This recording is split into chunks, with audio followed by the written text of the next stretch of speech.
नमस्कार, शुभकामनाएं, आशीर्वाद। मैं प्राकृतिक चिकित्सा प्लस विशेषज्ञ, योग साधक, योग शिक्षक, योग चिकित्सा में पिछले लगभग 50 वर्षों से खोजरत योगदर्शी डॉक्टर ओम प्रकाश आनंद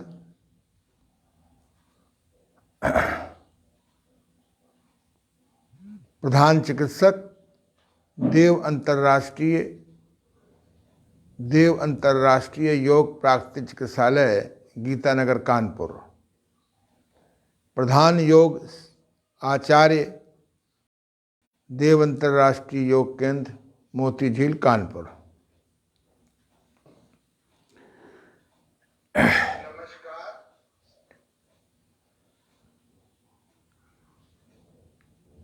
कल मैंने चर्चा की थी कि 3 सूत्र हर व्यक्ति को रटा होना चाहिए और उसकी समझ होनी चाहिए। यदि सूत्र ही नहीं रटा होगा और समझ नहीं होगी तो उसको आप क्रिया में बदल नहीं सकते।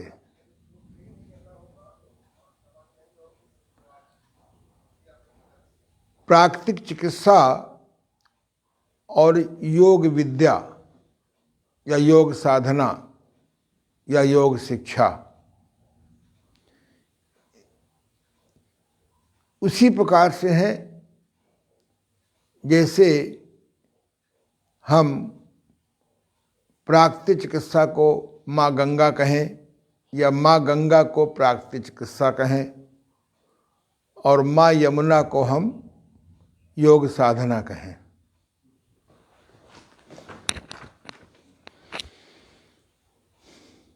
ये दोनों पवित्र नदियाँ जब प्रयागराज में, इलाहाबाद में जब मिलती हैं तो उसमें एक नदी और मिल जाती है। कहते हैं वो दिखती नहीं है, अंडरग्राउंड है, उसे कहते हैं माँ सरस्वती नदी। ऐसे ही अगर हमको स्वयं को या परिवार को या समाज को अथवा राष्ट्र को या दुनिया को, संसार को औषधि मुक्त करना है या औषधियों को न्यूनतम करना है और आधुनिक हानिकारक केमिकल दवाइयों से इस मानव समाज को बचाना है तो हमको प्राकृतिक चिकित्सा का सही ज्ञान,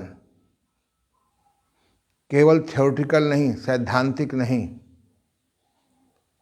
योग साधना का, योग शिक्षा का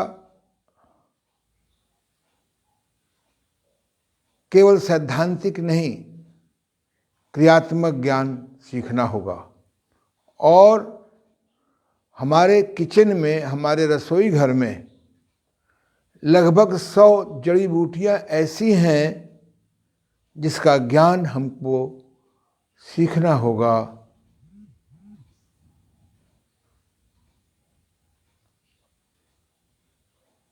और हम घरेलू किचन की, रसोई घर की जड़ी बूटियों को हम माँ सरस्वती कह सकते हैं।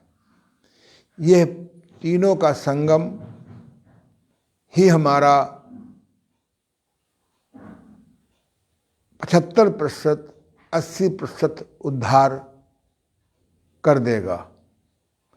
25% और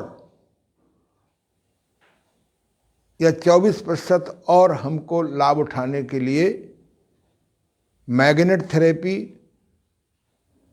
acupressure therapy, herbal therapy, laughing therapy, subconscious fear out therapy, positive auto suggestion therapy, नवीन साक्षी ध्यान, आदि का ज्ञान सीखना होगा। और इन सब सीखने के बाद भी यदि आपको उपवास का विज्ञान नहीं मालूम तो भी आप न दीर्घायु हो पाएंगे न स्वस्थ रहेंगे। आज हजारों योग शिक्षक पूर्ण या अधूरा या आंशिक ज्ञान का प्रमाण पत्र लिए घूम रहे हैं, टेंशन में है, डिप्रेशन में है, क्योंकि उनको गवर्नमेंट की नौकरी मिल नहीं रही और स्वयं आंशिक ज्ञान की वजह से स्वयं रोजगार उत्पादन कर नहीं सकते। इसलिए अगर आपको अपने रोगी को स्वस्थ करना है, स्वयं को स्वस्थ रखना है, तो उपवास विज्ञान के 3 सूत्र आपको रटे होना चाहिए, जो कल मैंने समझाया था। आहारम पचत सिखी दोषान आहार वर्जिता। जठराग्नि की, वो भी असली जठराग्नि जिसे कहते हैं तीव्र भूख, तेज भूख, तेज भूख की उपस्थिति में भोजन पचता है। तेज भूख के अभाव में भोजन नहीं पचता।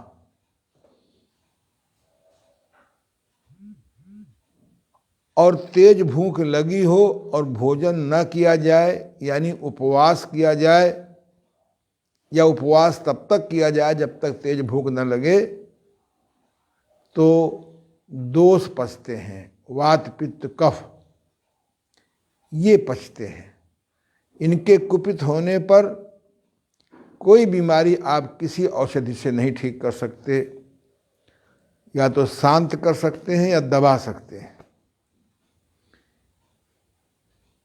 दूसरा सूत्र है, और हाँ, दोष पचने के बाद फिर भी अगर आप युक्त उपवास करते रहें तो फिर चर्बी पचती है, मल पचता है। वजन क्यों नहीं घटता लोगों को? इस सूत्र का ज्ञान नहीं है। दूसरा है,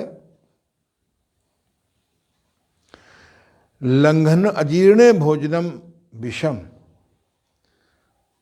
जब हम भोजन ज़्यादा कर लेते हैं और भूख बिल्कुल मर जाती है या अजीर्ण हो जाता है, डकार आती हैं, पेट नहीं साफ होता है, तो इस अवस्था में भोजन करने से भोजन विष हो जाता है, टॉक्सिकेट करने लगता है वही भोजन, सड़ने लगता है। और तीसरा है लंघनम परम औषधि। लंघन माने भोजन बंद कर देना, परम औषधि कहा गया है, औषधि नहीं कहा गया है। प्राकृतिक चिकित्सा में, प्राकृतिक चिकित्सा से अगर हम उपवास हटा दें तो प्राकृतिक चिकित्सा लंगड़ी हो जाएगी। प्राकृतिक चिकित्सा में उपवास अनिवार्य है। जैसे योगासन, प्राणायाम, ध्यान के पहले षटकर्म यानी बस्ती, नेति, नौली, धौती, कपाल शोधन, त्राटक अनिवार्य है। संघ प्रक्षालन 6 महीने में एक बार अनिवार्य होना चाहिए। इनके बिना योगासन, प्राणायाम, ध्यान से वो लाभ नहीं मिलेगा जो शास्त्रों में लिखा है। किंतु उपवास समाज में व्रत के नाम प्रचलित है। व्रत माने होता है निर्णय, व्रत माने उपवास नहीं होता। व्रत माने निर्णय। हम एकादशी को परंपरागत भोजन नहीं करेंगे, पर जो करते हैं वो तो और हानिकारक है। हम प्रदोष में भोजन परंपरागत नहीं करेंगे, पाचन संस्थान को विश्राम देंगे, पर जो करते हैं वो और हानिकारक है। तो इसलिए लंघनम परमोष। व्रत के दो पार्ट होते हैं, उपवास और उपासना। उपवास अगर हम सही ढंग से उपवास करना सीख लें, उस पर हमको आस्था पैदा हो जाए, तो हम बीमार नहीं पड़ सकते। कुदरत में कोई जानवर, कोई जीव जब बीमार हो जाता है, अपवाद छोड़ करके, मुझे तभी नहीं मालूम कि कोई जानवर बीमार होने पर अपना परंपरागत भोजन करता है, उपवास कर जाता है, भोजन का परित्याग कर देता है। कुछ समझदार जानवर तो केवल पानी ही पीते हैं और वो स्वस्थ हो जाते हैं। एक दिन में, एक प्रहर में, 2 प्रहर में, 3 प्रहर में, 2 दिन में, 3 दिन में, 4 दिन में, 6 दिन में दुबले हो जाते हैं, कुछ कमज़ोर भी हो जाते हैं, और ठीक होने के बाद फिर अपना परंपरागत भोजन करते हैं और स्वस्थ हो जाते हैं। छोटे बच्चों को जब भूख नहीं लगती है तो हम इनकार कर देता है, हम उसको बुला बुला के, ठोस ठोस के, झूठे आश्वासन दे दे करके हम उसको फिर खिला देते हैं। उपवास का विज्ञान स्वयं समझिए। जब स्वयं समझेंगे, स्वयं पालन करेंगे, तो आपको किसी को समझाएंगे तो असर पड़ सकता है। आसान नहीं है, क्योंकि लोग भोजन में शक्ति मानते हैं। भोजन में शक्ति होती नहीं। कल मैंने समझाया था, पैसा हो गया, काजू बादाम खा रहे हैं मुट्ठा भर, भिगो के खाएंगे तो पानी फेंक देते हैं, जबकि पानी में तो बहुत दम है। या सूखा बैठ के खा लेंगे, ताकत कहाँ से आएगी?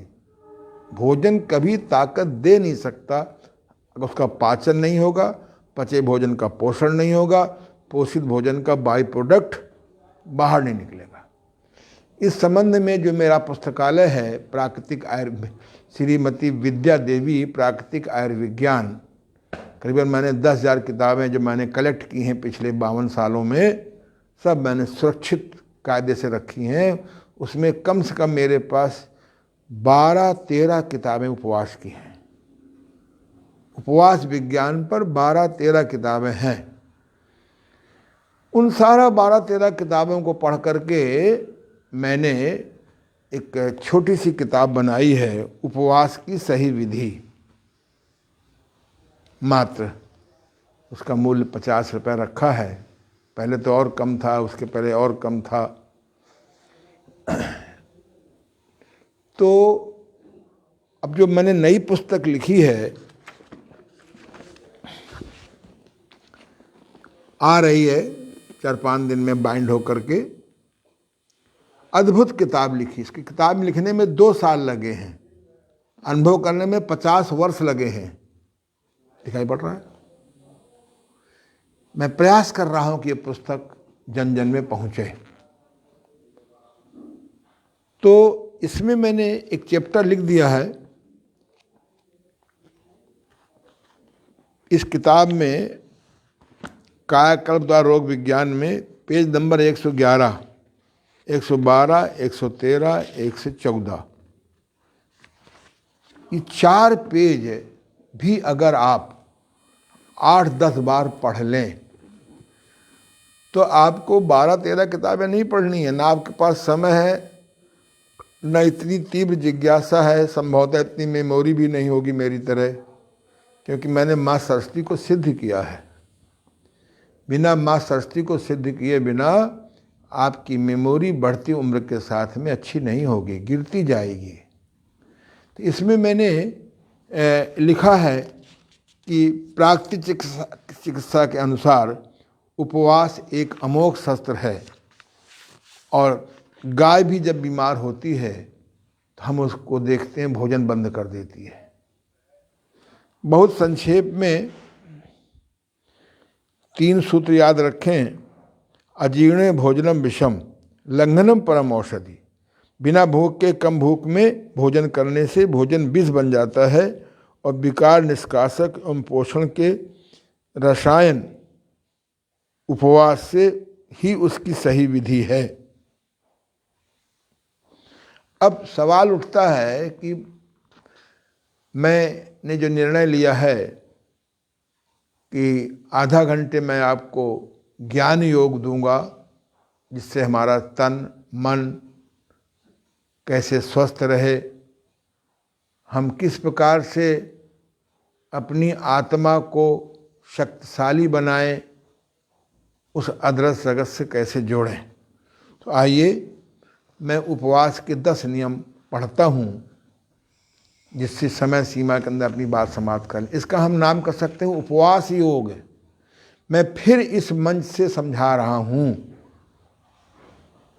कि ये जो योग शिक्षक निकले हैं, पूर्ण ज्ञान लेकर के या अधूरा ज्ञान लेकर के या आंशिक ज्ञान लेकर के, जो गवर्नमेंट की तरफ निगाहें फैलाए हैं कि हमें नौकरी मिलेगी, ये बहुत बड़ी मृगमरीचिका है।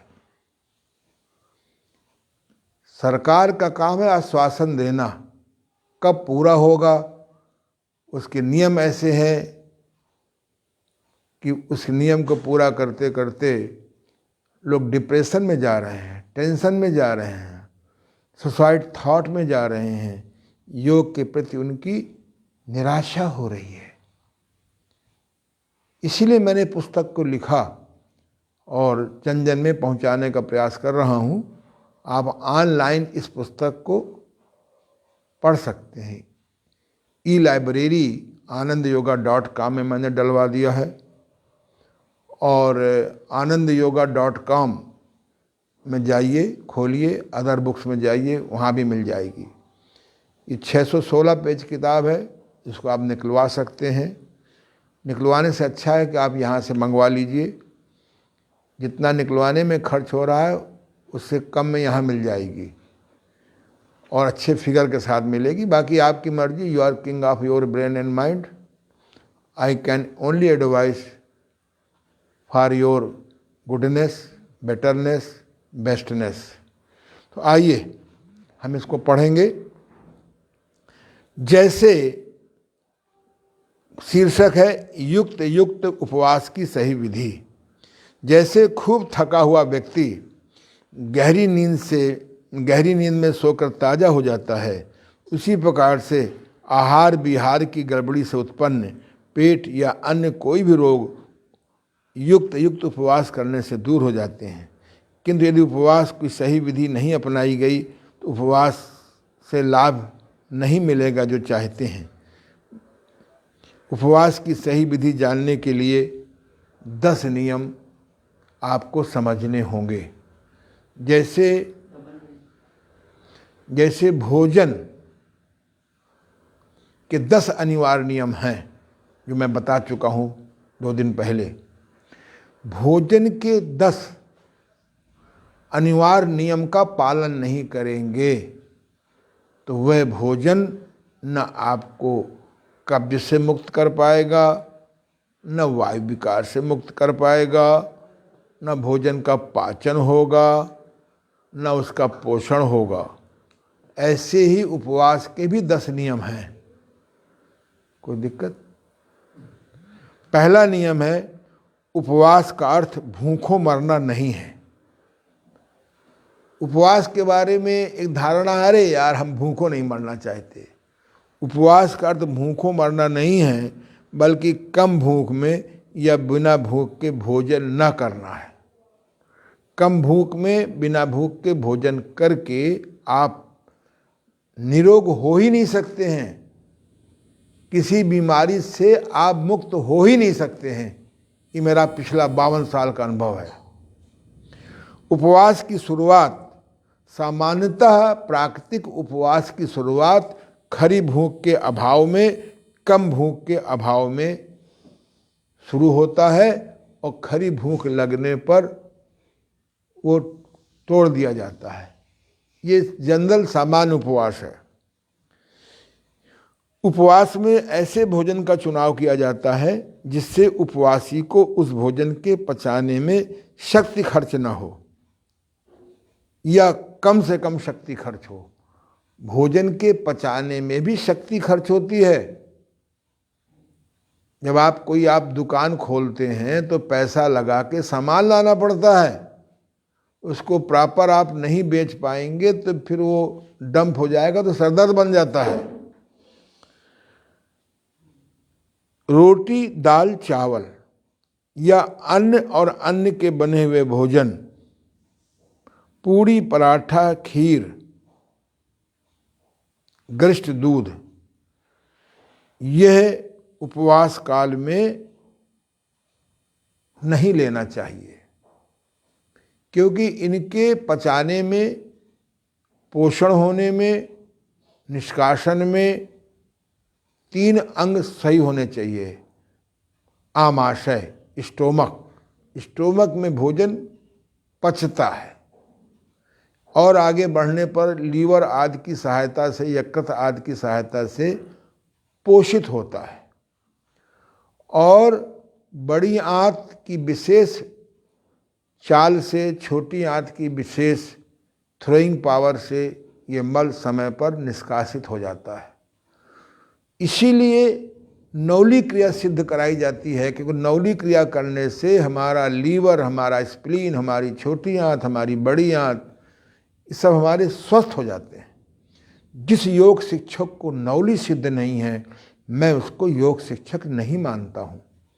जिस योग शिक्षक को बस्ती का ज्ञान नहीं है, नेति का ज्ञान नहीं है, तीनों प्रकार की कुंजर धौती क्रिया का ज्ञान नहीं है, कपाल शोधन का ज्ञान नहीं है, त्राटक का ज्ञान नहीं है, तीनों प्रकार के संघ प्रक्षालन का ज्ञान नहीं है, मैं उसको एक सफल योग शिक्षक नहीं मानता हूँ।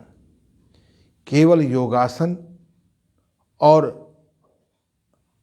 अंधी दौड़ प्राणायाम की जो चल रही है और ध्यान लगाया नहीं जाता है, इससे योग की प्रक्रिया नहीं है। योग में सब कुछ आता है, भोजन योग, उपवास योग, सुकर्म योग, दिनचर्या सही हो। जो योगा टीचर 6 बजे 7 बजे उठता है, वो योगा टीचर कहने का अधिकारी नहीं है। योग शिक्षक को ब्रह्म बेला में उठना चाहिए, सारी क्रियाएं स्वयं करना चाहिए, भोजन में संयम करना चाहिए, उपवास का ज्ञान होना चाहिए। मेरे पास योगा टीचर आते हैं, देख के बड़ा तरस आता है। 22 साल में बाल उड़ गए, 30 साल में चश्मा लग गया, हर 5 मिनट में ठुस योग हो रहा है। योगा टीचर की पहचान है? योगा टीचर माने होता है एक अतिरिक्त मानव।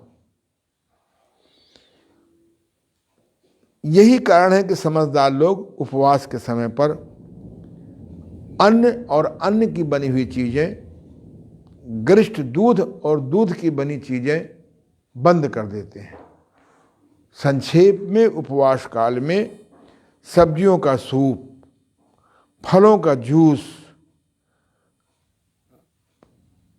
रसीले फल, विशेष परिस्थितियों में गूदेदार फल, भारी फल नहीं, और हरी सब्जी का प्रयोग करते हैं। आलू हरी सब्जी नहीं है। बैंगनी रंग का बैंगन हरी सब्जी में नहीं आता। फूल गोभी हरी सब्जी नहीं है। जिस सब्जी साग के ऊपर हरापन नहीं है, वो हरी सब्जी नहीं है। और इनका प्रयोग करें, ये आपके उपवास में सहायक होंगे। बेस्ट है हरी सब्जी का प्रयोग करें, केवल लौकी, तरोई, परवल, टिंडा, पालक आदि। अधिक भूख लगती है तो आप रसीला फल, मौसमी, संतरा का प्रयोग कर सकते हैं। और अधिक फल है तो गूदेदार फल ले लीजिए, अमरूद है, और इनका जूस निकाल ले सकते हैं। आजकल एक स्मूदी चला है, पपीते को चबा के तो खाते नहीं है, पपीता नुकसान करता है। अरे चबा के खाओ तो नुकसान कैसे, संभव ही नहीं चबाना। इसको आप मिक्सी से, ग्राइंडर से इसको स्मूदी बना लीजिए, चटनी जैसा बना लीजिए, उसको चम्मच से खाइए। आजकल बहुत प्रयोग मैंने करके देखा है, बहुत अच्छा ठीक होता है। यही कारण है कि समझदार लोग उपरोक्त वस्तुएं नहीं खाते, सूप, जूस, फल, सब्जी का प्रयोग करते हैं। सूप भी लाइव सूप पिया करिए, बता चुके हैं। उपवास के दिन में 3-4 बार नींबू, शहद के अभाव में गुड़ गुनगुने पानी में मिला लें। गुनगुना पानी करिए, आधा नींबू का रस मिलाइए, उसमें शहद मिला सकते हैं, गुड़ मिला सकते हैं, सफ़ेद चीनी बिल्कुल नहीं। इससे उपवास का लाभ कई गुना बढ़ जाता है। इसी प्रकार से उपवास के दिन 3-4 किलो पानी जरूर पीजिए, गर्म करके पानी पीजिए, सौंफ उबाल लीजिए उसमें डाल करके। उपवास के दिन अगर आप नेति क्रिया कर लें तो कफ विकार से मुक्त हो जाएंगे, बस्ती क्रिया कर लें तो वायु विकार से मुक्त हो जाएंगे, कब्ज टूट जाएगा, कुंजर क्रिया कर लेंगे तो पित्त विकार ठीक हो जाएगा। बॉडी को अगर आप घर्षण स्नान कर लें, बताएंगे, स्टीम बाथ ले लें तो ये बहुत एक ही दिन में लोगों को बहुत लाभ हो जाता है। शोधन क्रियाएं हैं। उपवास के दिन कठोर श्रम या व्यायाम नहीं करना चाहिए। शवासन है, योग निद्रा है, अंग अंग के व्यायाम हैं। योगासन भी कर सकते हैं लेकिन धीरे धीरे करें। अति कठिन योगासनों से कुछ दिन हाथ जोड़ लीजिए। हमें कोई सर्कस में भर्ती नहीं होना है। मैं तो योगासन के कंपटीशन के पक्ष में नहीं हूँ। लोग इनाम पाने के चक्कर में, पुरस्कार पाने के चक्कर में एक्सेस कर जाते हैं और वो स्पाइनल कार्ड के रोगी हो रहे हैं। मेरे पास तमाम लोग इनाम लेके आते हैं और कहते हैं साहब कमर दर्द चल रहा है, सर्वाइकल चल रहा है। सरल आसन, इसमें मैंने इस किताब में मैंने 16 सरल आसन दिए हैं। धीरे धीरे करें। आसनों में गिनती का ध्यान रखें। आसनों में कब श्वास लेना है, कब श्वास अंदर रोकना है, कब श्वास बाहर निकालना है, कब श्वास बाहर रोकना है। योगासन खेल नहीं है। खेल में शामिल किया गया है कि खेल और अच्छा हम खेलें, पर योगासन को खेल मत समझिए। कई लोग नाराज हैं, अरे हमने कहा खेल में योगासन शामिल किया है, खेल में और अच्छी विजय प्राप्त करने। विदेशों में तो कंपलसरी है मेडिटेशन, प्राणायाम और योगासन। अंत में आप उपवास तोड़ते समय अधिक और भारी भोजन से उपवास न तोड़ें। टेस्ट पर, सेक्स पर और इजी मनी पर आपको नियंत्रण करना सीखना पड़ेगा। ये तो सामान्य व्यक्ति को करना चाहिए और योग शिक्षा के लिए बहुत जरूरी है। बराबर में बहन, बड़ी में माँ, छोटी में बेटी का दर्शन करें और मर्यादा बनाए रखें। हम देखते हैं योगा टीचरों को हमारे जब आते हैं, उनकी नज़र अपोजिट मेल पे बनी रहती है। अरे भाई तेरी माँ है, तेरी बेटी है, तेरी वे है। क्योंकि ब्रह्मचर्य के तोड़ने में जैसे अष्टांग योग होता है, ऐसे 8 प्रकार का मैथुन होता है। आंखों से, बुरी निगाहों से किसी को देखना, ये भी नेत्र मैथुन है। मुंह से किसी प्रकार की चर्चा करना, ये मुख मैथुन है। कर्ण मैथुन है। ये जो आजकल डिब्बा आ गया है घर घर में, अगर इस पे कोई हमारा सरकारी नियंत्रण नहीं होता तो हमारी पीढ़ी गई काम से। हमारी आने वाली पीढ़ी गई काम से। उसका स्वास्थ्य, उसकी शांति शैतान के हाथ में जाती जा रही है। और चलते चलते ये 10 नियम, बहुत जैसे भोजन के अनिवार्य 10 नियम हैं। अब उपवास के बारे में बहुत संक्षेप में, प्रातःकालीन उपवास। किसी कारण से रात में ज़्यादा खा गए हैं, नहीं कंट्रोल कर पाए आप अपनी जिह्वा पर, तो आप प्रातःकालीन का नाश्ता बंद कर दीजिए। गर्म पानी, नींबू शहद दीजिए दोपहर तक, भूख खुलाएगी। सायंकालीन उपवास, किसी कारण से आपको भूख नहीं है या सायंकालीन भोजन आपको पचता नहीं है, तो आप जूस पी लीजिए। ठंडक का डर हो तो गर्म पानी में रख के पी लीजिए। सूप पीजिए, लाइव सूप पीजिए। रसीला फल ले लीजिए, थोड़ा सा सब्जियां ले लीजिए, लौकी, तरोई, परवल उबाल करके एक पहर बार बार, तब भी नहीं खरी भूख लग रही है तो दोपहर का भोजन गोल कर दीजिए। जल को जीवन कहा गया है। आप केवल रस पे रह लीजिए सॉरी, हर 3 घंटे में रस पीजिए। रस के पचने में 3 घंटा लगता है, रोटी सब्जी के पचने में 4 घंटे लगते हैं, रोटी दाल चावल के पचने में 6 घंटा लगता है पचने में, पूरी पराठा के पचने में 8 घंटे लगते हैं। आपको जानना होगा कि मैंने किताब लिखी है हमारा संतुलित भोजन, कौन सा भोजन कितनी देर पचता है। फल उपवास, चलिए किसी का पार से भूख लगती है पर बीमार है, फल पे रहिए, हर 3-3 घंटे में फल खाइए, जैसा आपका प्राकृतिक चिकित्सक कहे, एक बार में 1 फल लीजिए। गाय के दूध का उपवास कराया जाता है जिनको वजन बढ़ाना होता है, पर वजन बढ़ाने के चक्कर में उसके पहले शोधन करना होगा। अगर आपको हाइपोथायराइड है तो पहले हाइपोथायराइड ठीक करना पड़ेगा। मट्ठा उपवास, विशेष स्थिति में कोलाइटिस आदि में मट्ठा उपवास बहुत अच्छा है। वजन कम है, दही उपवास अच्छा है, लेकिन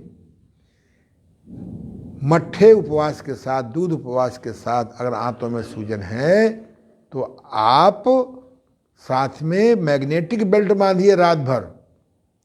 मेरे पास एक बहुत प्रामाणिक सज्जन आए थे, एक प्राकृतिक चिकित्सालय में करीब 80 दिन रहे और उनकी सूजन नहीं गई, वजन और 20 किलो घट गया, वो मानसिक रोगी हो गए। मेरे पास किसी माध्यम से आए, उनको मैंने 10 दिन अपने पास रखा, कुछ ऐसी क्रियाएं सिद्ध करा दी, नवली दिखा नहीं छूट किया था, मैग्नेटिक बेल्ट 3 महीना बांधे, आज वो पत्थर भी खाते हैं तो हजम हो जाता है। तो प्राकृतिक चिकित्सक को का मैं सम्मान करता हूँ, लेकिन हमें कुछ मैग्नेट थेरेपी आदि के नाले उस संगम में गिराना होगा। पूर्ण उपवास, केवल पानी पे रह लीजिए किसी के मार्गदर्शन में। साप्ताहिक उपवास, सप्ताह में 1 दिन उपवास करिए। लघु उपवास 3 दिन का उपवास करिए। कड़ा उपवास 3 दिन, 5 दिन, 7 दिन का उपवास करिए, पर किसी के मार्गदर्शन में। कमजोर नहीं होना चाहिए। इसी प्रकार से टूट उपवास, 1 दिन उपवास किया, 1 दिन भोजन लिया, 1 दिन उपवास किया, 1 दिन भोजन लिया। दीर्घ उपवास, बड़ी बड़ी साधना के लिए लोग 21-21 दिन का उपवास रखते हैं। आजकल लोगों ने रेकी विद्या को मजाक मान लिया है। ऑनलाइन सिद्धांत पढ़ाइए, पर ऑनलाइन का हमने देख लिया कोई ज़्यादा खास लाभ नहीं होता। ऑनलाइन में आप आज़ाद होते हैं उठने के लिए, ऑफलाइन में नहीं होते हैं। आजकल लोग बाग ऑनलाइन शक्तिपात कर रहे हैं। जिन्होंने ऑनलाइन शक्तिपात कराया, जब मेरे पास आए, जब उनको ऑफलाइन में पढ़ाया गया और ऑफलाइन में शक्तिपात किया, उन्हें महसूस किया, हमको आज ही अनुभव हो रहा है। मैं किसी व्यक्ति को आलोचना नहीं कर रहा हूँ। अरे भाई, जिस प्रकार से योग से लोग निराश हो रहे हैं, कहीं रेकी विद्या से लोग निराश न होने लगे। इसलिए मैंने किताबें लिखी। इनका उद्देश्य यही कि आपको सही ज्ञान हो। अब जैसे योग के साथ मजाक हो रहा है, ऐसे रेकी विद्या के साथ मजाक हो रहा है। इसमें उपवास करना पड़ता है, जैसे यम नियम का पालन, ऐसे अनिवार्य 5 नियम का पालन करना पड़ता है। उसके सिद्धांत होते हैं, उन सिद्धांतों को पालन बिना किए आप कैसे किसी को शक्तिपात करते हैं, आप उसको ठीक देख कर सकते हैं। ये कबीर की विद्या थी, तुलसीदास की विद्या थी, संतों की विद्या थी, क्राइस्ट की विद्या थी। तो इसलिए लंबे उपवास करना पड़ता है।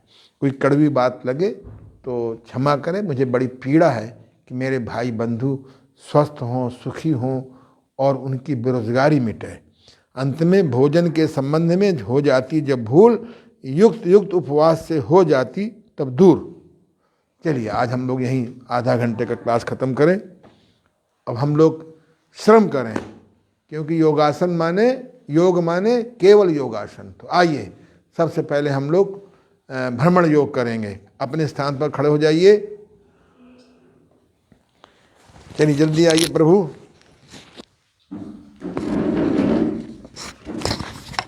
सबसे पहले आप करिए भ्रमण योग।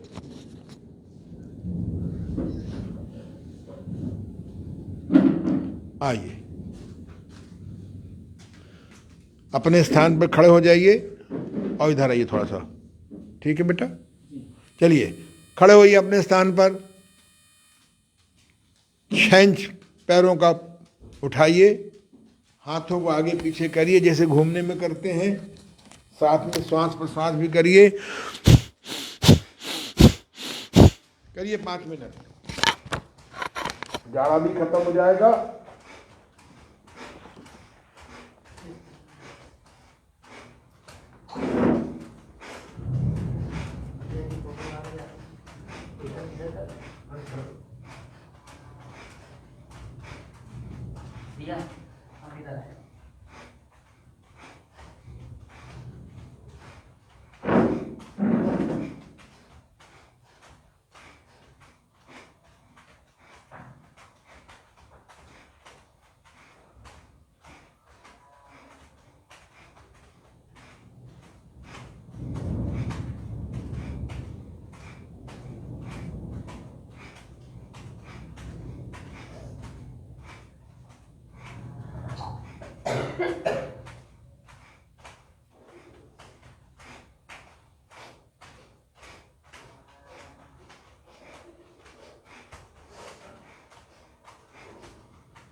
आवाज नहीं आनी चाहिए, पूरा पैर नहीं गिरता शिवाजी जी। तो पंजा टच होता है और एड़ी स्पर्श होती है। देखिए ध्यान से, अगर सोजन फ्रोजन है तो हाथ नहीं चलाइए, और घुटने में सूजन है तो पैर मत चलाइए, केवल हाथ चलाइए। जरा केवल हाथ चला के दिखाइए ओमनाथ जी। ये घुटने में सूजन है, यू कॉन्टेक्ट मी। 100 में 90 आदमियों का घुटने के सूजन दर्द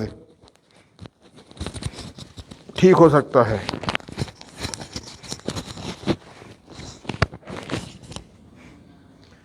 चलिए पैर चलाइए।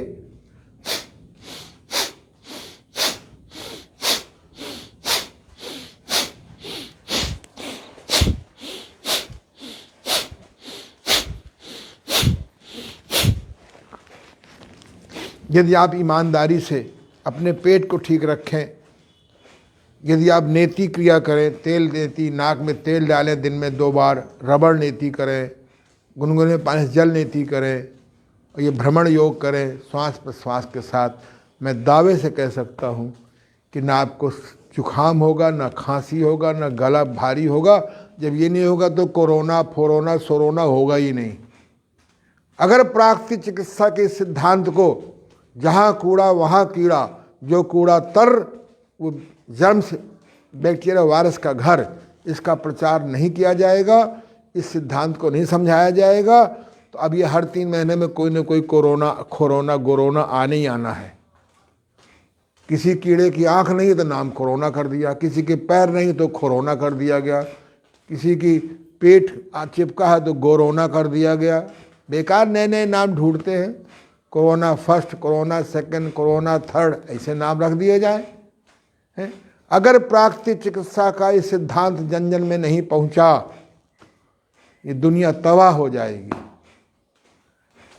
आदमी तो बच जाएगा, उसकी इकोनॉमिक फेल हो जाएगी। दुनिया में तन मन धन तीनों का रोल है। तन दिखाई पड़ता है बीमार है कि आरोग्य है, मन दिखाई पड़ता है कि नेगेटिव है कि पॉजिटिव है, और धन से संसार चलता है।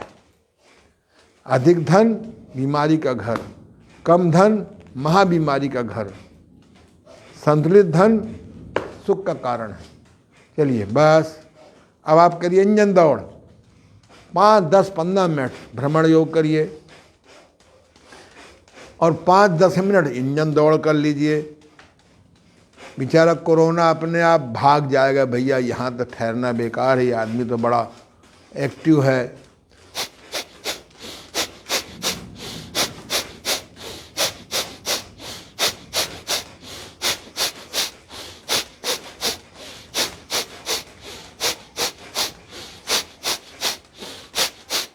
5 मिनट, 10 मिनट, 15 मिनट करो। हृदय के रोगी हो तो मत करो।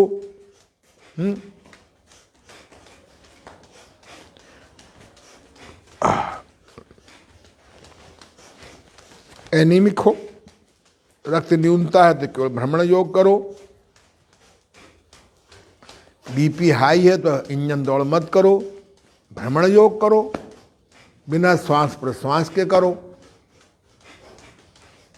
ये एक नई खोज मैंने की है कि किस प्रकार से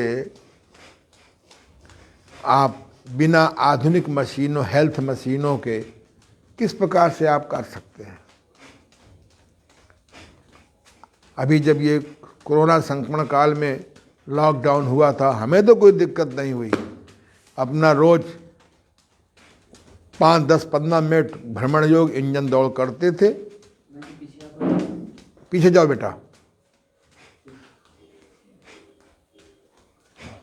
महिलाएं भी कर सकती हैं। हर महिला को घूमने का सौभाग्य नहीं मिल सकता।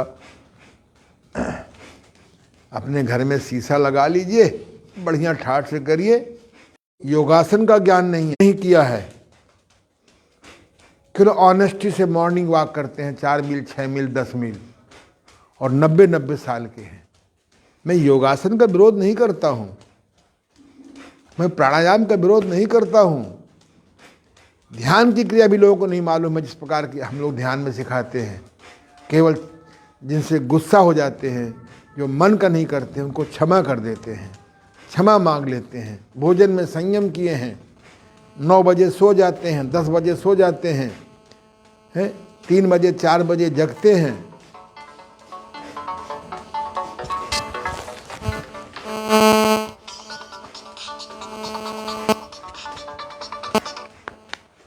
हाँ, आ जाना बेटा। हाँ,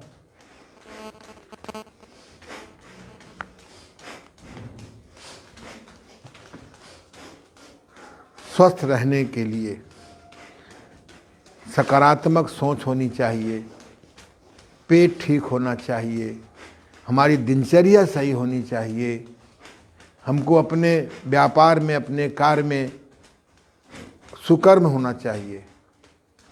और योगासन, प्राणायाम, ध्यान और षटकर्मों का योग हो जाए तो सोने में सुहागा है? बस अब अपने दिल में हाथ रखिए। प्रायः दिल बाईं तरफ है, लाखों में किसी एक का दाईं तरफ होता है। देखिए आपका धक धक धक धक धक धक धक धक धक धक, पूरे बॉडी में ब्लड का सर्कुलेशन हो गया। पूरी शरीर में एनर्जी के ब्लॉकेज खुल गए। अब नया डिपार्टमेंट चला, न्यूरॉन न्यूरॉन न्यूरॉन। अरे प्रभु, ये कब तक हम भारतवासियों की सनातन पद्धतियों को छोड़ करके बेवकूफ़ बनाया जाएगा। अब अरबों रुपया न्यूरॉन डिपार्टमेंट में खर्च होगा। केवल रीढ़ के घुमावदार 12 व्यायाम करो, 100 में 90 न्यूरॉन प्रॉब्लम हल हो जाएगी। मैग्नेट थेरेपी सीखो, ऑनलाइन मैंने दे दिया है 12 लेक्चर, किताब भी दे दी है। मेरे पास 5 दिन आके रह लो, तुम्हारी बेरोजगारी आधी खत्म हो जाएगी। क्योंकि बिना धन के भी संसार नहीं चलेगा। अब बिना धन के संसार चलता तो विष्णु भगवान जो पालन करता है उस आदि लक्ष्मी जी से क्यों की उन्होंने। धन का सदुपयोग जीवन को आनंद देता है, धन का दुरुपयोग ये उनको नरक दिखा देता है। चलिए, जब दिल नॉर्मल हो जाए तब बात करिएगा, ठीक है? हो गया नॉर्मल भैया? चलिए अब आप शर्ट उतार दीजिए। गर्मी आई नहीं आई तो उतार दीजिए बने ऊपर का कपड़ा। नौली सिद्ध करिए, 100 सुनार की 1 लोहार की। पाचन संस्थान के 100 आसन करिए। बहुत अच्छी चीज है, आपके पास समय है करिए। लेकिन अगर नौली क्रिया सिद्ध कर लें तो 10 मिनट के नौली के अभ्यास से आपका कभी लीवर खराब नहीं होगा, कभी स्प्लीन खराब नहीं होगा, कभी पथरी नहीं पड़ेगी ड्यूडेनम में, आपकी छोटी आंत मल को नहीं रोकेगी, बड़ी आंत एक्टिव रहेगी, गुर्दा आपका एक्टिव रहेगा, 7 ऑर्गन ठीक रहते हैं केवल 10 मिनट नौली करने से। नौली चलाने की विधि मेरे गुरुदेव ने मुझे बताई है, मेरे बाईं तरफ है स्वामी देवमूर्ति जी महाराज। मल को न सड़ने के लिए ठंडा कट स्नान। नीचे बैठ जाओ, जरा सा बैठ जाओ नीचे। मेरे गुरुदेव डॉक्टर महाप्रसाद जी गुप्त ने बताई। इस व्यक्ति ने मुझे जीवन दिया, स्वास्थ्य दिया, रोगों से मुक्त किया। इस व्यक्ति ने मेरे आत्मबल बढ़ाया, मनोबल बढ़ाया, काम करने की कला सिखाई, कुंडलनी जागरण की टेक्निक सिखाई। अब कितनी जगी है केवल मेरा विषय है। चलिए खड़े हो जाइए। हाँ, आप अपने घर में शीशे के सामने बड़ा शीशा लगवा लीजिए और उपनौली करिए। पहले नौली सिद्ध करने के लिए पहले उपनौली करिए। 6 इंच का अंतर एड़ियों का होगा, 9 इंच का अंतर अंगूठे का होगा। अंतर सही करिए तिवारी जी, और पीछे चले जाओ, और जाओ पीछे। हाँ, ये देखिए, घुटना आगे झुकाओ बेटा, श्वास नहीं निकालना अभी, सिंपली घुटना आगे मोड़िए, हाथ यहाँ रखिए, अंदर बाहर पेट करिए, पेट सिकोड़िए, छोड़िए। ये देखिए, आप जब पेट को हिलाएंगे, अब यहाँ कपालभाति नहीं करनी, कपालभाति प्राणायाम नहीं करना, सिंपली पेट को सिकोड़िए, छोड़िए, सिकोड़िए, छोड़िए, सिकोड़िए, छोड़िए, सिकोड़िए, छोड़िए, सिकोड़िए, छोड़िए। पेट मुलायम हो जाएगा। और जल्दी मुलायम होने के लिए कुछ दिन बस्ती क्रिया कर लो रात को सोने से पहले। बस्ती क्रिया का अभाव हो तो त्रिफला चूर्ण कुछ दिन ले लो। स्ट्रांग विरेचन मत लीजिए। नौली से पेट ठीक करिए। भोजन में हरी सब्जी ज़्यादा बढ़ाइए। पनीर को हरी सब्जी कहना बहुत बड़ा स्वास्थ्य द्रोह है। पनीर सब्जी नहीं है, एक गरिष्ठ भोजन है जिसे मजदूरों को खाना चाहिए, जो बेचारे 8 घंटे मेहनत करते हैं, ईंटा उठाते हैं, गारा उठाते हैं। उनको पनीर मिलना चाहिए, उनको मेवा मिलनी चाहिए।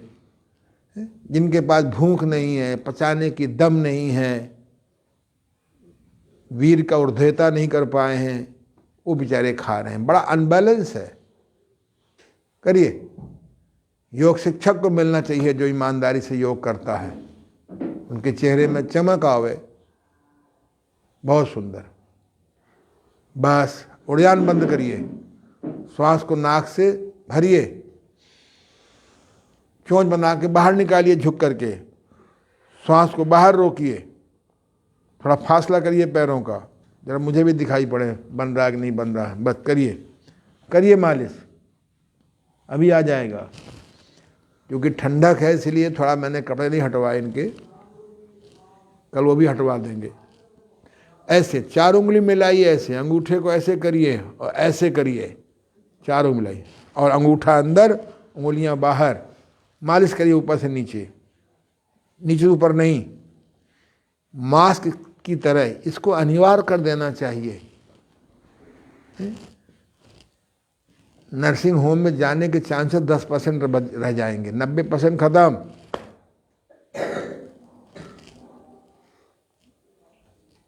करो, श्वास को बाहर निकालो। Very good. दिखाई पड़ रहा है बेटा? नॉट और आगे कर दें, लाइट जूम कर दो पेट में।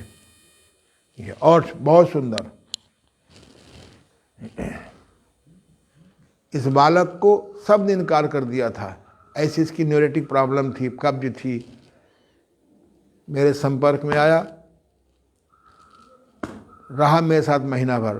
फिर मैंने कहा तुम योगा टीचर बन सकते हो। अच्छा, बना रहा हूँ। बहुत सुंदर। ये देखिए, ये देश का नागरिक, ये योग से नहीं ठीक हुआ है, प्राकृतिक चिकित्सा प्लस से ठीक हुआ है। प्राकृतिक चिकित्सा भी कराई, भोजन भी ठीक कराया, प्रॉपर उपवास भी कराया, शोधन क्रियाएं भी कराई, साक्षी ध्यान भी कराया। ये योगासन भी सिखा रहा हूँ इसको। हमको प्राकृतिक चिकित्सा प्लस में उतरना होगा। ये किताब मैंने इसलिए लिखी है कि मेरा हर प्राकृतिक चिकित्सक, चाहे आंशिक ज्ञान हो, चाहे अधूरा ज्ञान हो, हाफ ज्ञान हो, चाहे पौन ज्ञान हो, उसको पूर्ण ज्ञान हो, वो मेरी जात बिरादरी का है।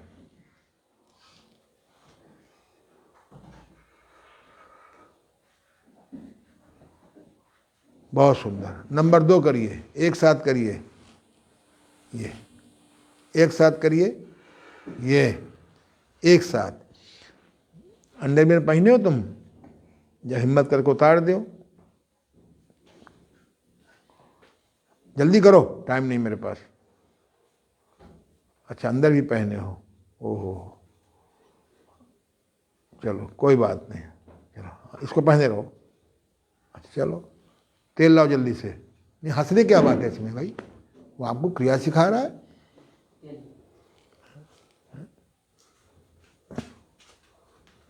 कोई जानवर कपड़े पहनते हैं? लो,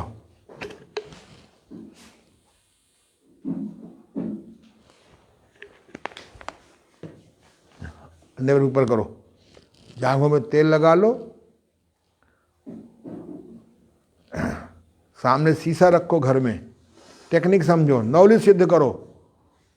पैर बेटा फासला करो, पैर क्यों लगा लेते हो? करो, तेल चुपड़ना है, तेल लगाना नहीं है। मालिश करने लगे, पैरों का फासला ठीक नहीं करता, बार बार बताना पड़ता है।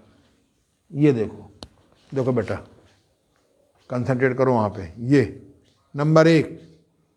नंबर 2, एक साथ करिए, सारी शक्ति लगा दीजिए नौली सिद्ध करने में।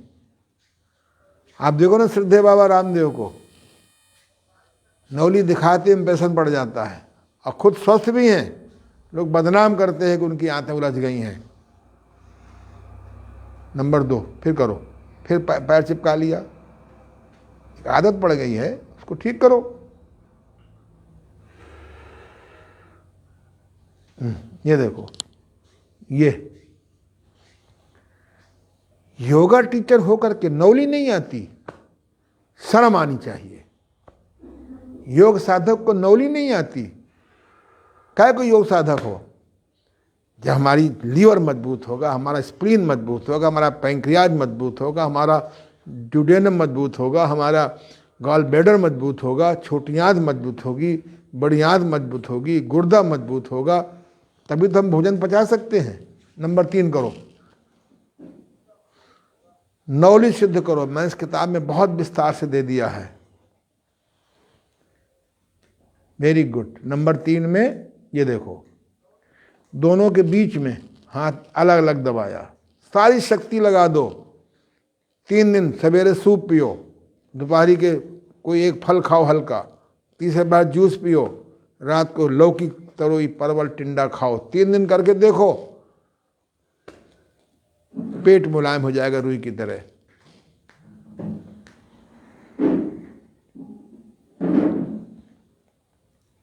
बस, कपड़े पहन लो। तो इस प्रकार से नौली बहुत जरूरी है। पेट के 10 आसन एक तरफ और नौली एक तरफ। प्राचीन काल में मेथड नहीं बताया गया, नौली सिद्ध किया गया। चलिए, अब आप अपने स्थान पर खड़े हो जाइए, ताकत से मुट्ठी बंद करिए, पाखाने के रास्ते को सिकोड़िए, पेट को सिकोड़िए,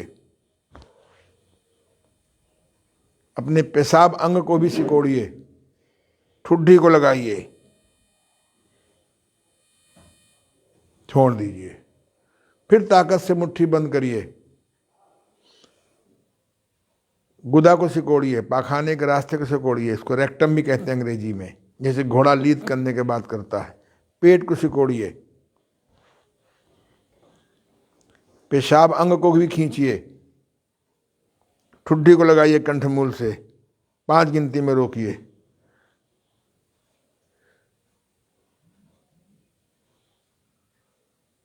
करिए अभ्यास 5 बार। 5 गिनती में रोकिए, फिर 6 गिनती में रोकिए, फिर 7 गिनती में रोकिए। इससे बुढ़ापे में प्रोस्टेट नहीं खराब होगा, बशर्ते पानी भी पीते रहें, कम पानी पीने से दिक्कत होगी। शीघ्र पतन की बीमारी ठीक होगी। महिलाओं का जो गर्भाशय बाहर आने लगता है वो ठीक रहेगा। हमारा जो भोजन करते हैं, जो अंत में रस, रक्त, मांस, मेद, अस्थि, मज्जा, वीर, जो 7वां स्टेज होती है, ओज में बदल जाएगा। और ओज ही हमारी शक्ति है। कहते भाई ये आदमी बड़ा ओजस्वी है, इसके चेहरे में कितना ओज है, झड़ी झड़ी शक्लें, डूबी डूबी शक्लें, ये योगा की एक पहचान तो नहीं है। हर 2 घंटे में चाय चाहिए।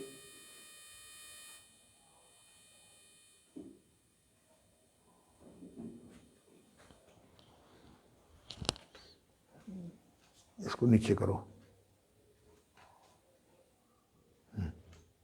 चलो इसको नीचे कर दो ना।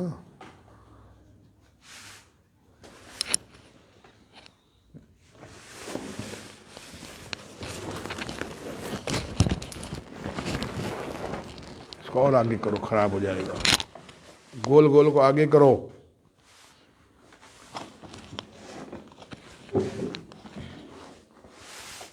प्रभु बाहर करो, टूट जाएगा।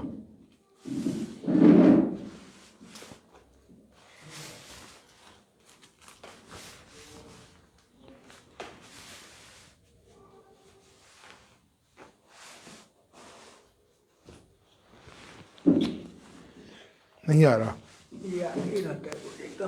थोड़ा आगे करो। चलो पीछे कर दें। चलो बचा के कर लो।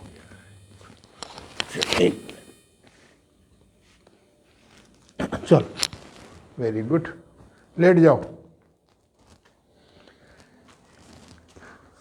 चलिए दोनों हाथों को ऐसे करिए, पैर मोड़ लीजिए, जैसे बने हाथ फैला भी सकते हैं। करिए किंग एक्सरसाइज, करिए। 1, दाएं पैर का एड़ी, बाएं पैर का घुटना। 2, बाएं पैर की एड़ी, दाएं पैर का घुटना। 3, 4,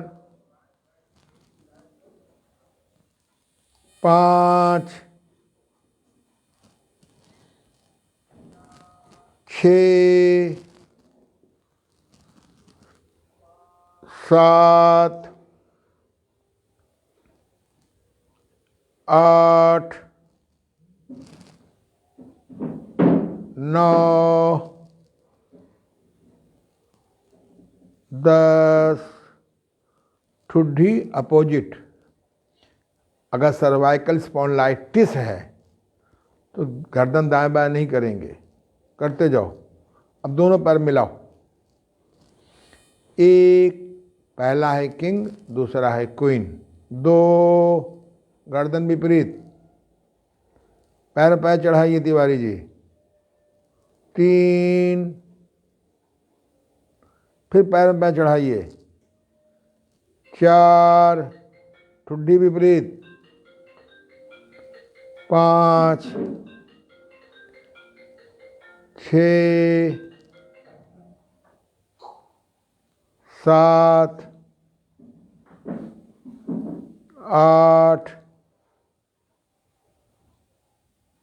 9, 10। बस साइकिलिंग करिए।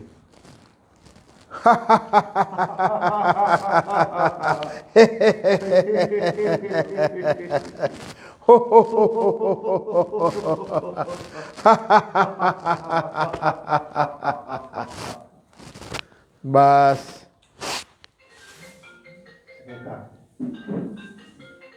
देखो किसका है।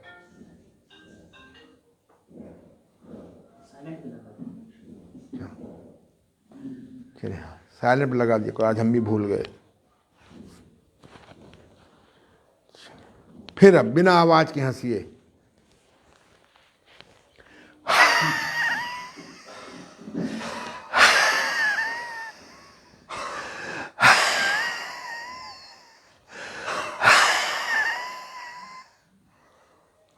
हंसने का मुंह भी बनाओ, लगता तुम रो रहे हो। काहे रो रहे हो भैया? तुम लाखों लोगों से अच्छे हो, न जाने कितने के पैर नहीं हैं, किसी के हाथ नहीं हैं। बस बैठ जाओ वज्रासन में। ये सरल योग है, दिखाई पड़ रहा है? तिरछा करो जैसा, तिरछा हो जैसा। चलिए ऐसे लीजिए।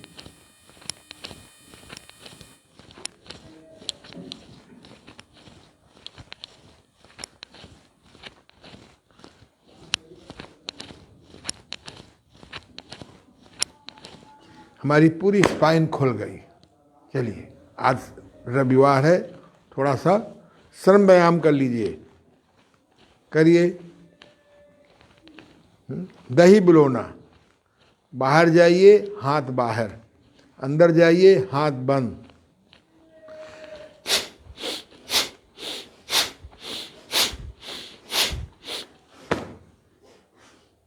ऊपर करिए, धान कूटना,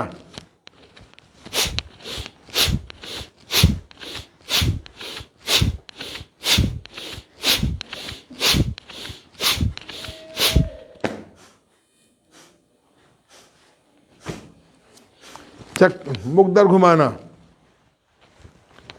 अगर सोल्जर फ्रोजन है तो नहीं करोगे।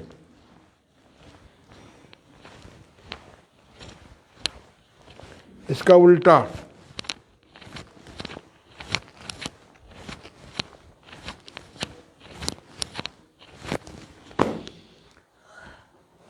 पानी, कुएं से पानी खींचना,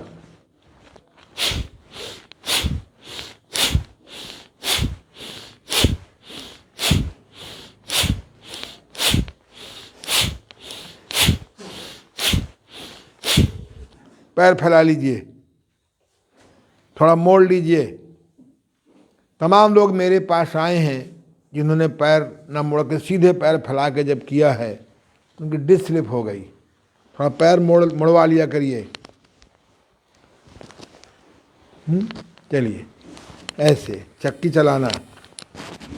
पहले महिलाएं चक्की चलाती थीं, अब तो बस फिर लोग चक्की में पिसवाने लगे गेहूँ, फिर पिसा हुआ गेहूँ आटा लाने लगे, अब थैलियों में आटा आने लगा। उसमें ऐसा पदार्थ डाल देते हैं केमिकल कि 6-6 महीना खराब ही नहीं होता। अब बिना केमिकल का आटा लगाइए, 15 दिन में आटा खराब हो जाता है। इसलिए चक्की खुद चलाते थे लोग बाग। हमने अपनी माँ को देखा चक्की चलाते हुए, अपनी भाभी को देखा। चलो ये लो, लकड़ी काटना, आरा चलाना, बल्कि ये 5-6 श्रम व्यायाम है। खड़े हो जाओ बेटा, ऐसे चलो, हैंड पाइप चलाओ। देखो बेटा, करो, हैंड पाइप से पानी भरो।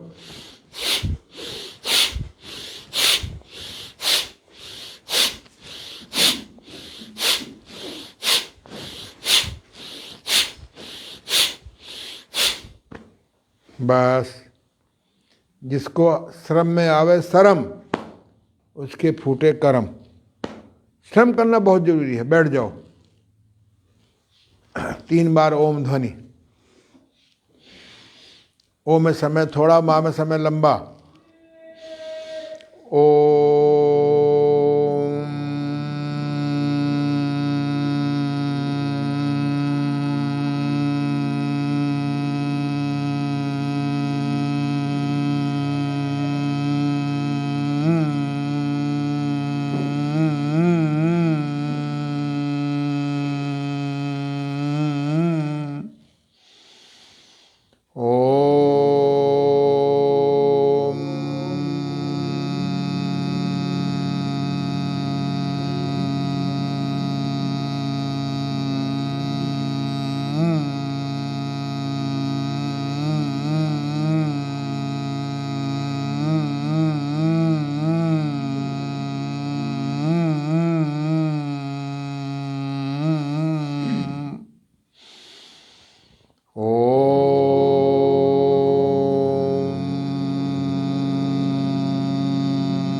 आपस में हाथों को रगड़ें, पलकों का संयोग करें।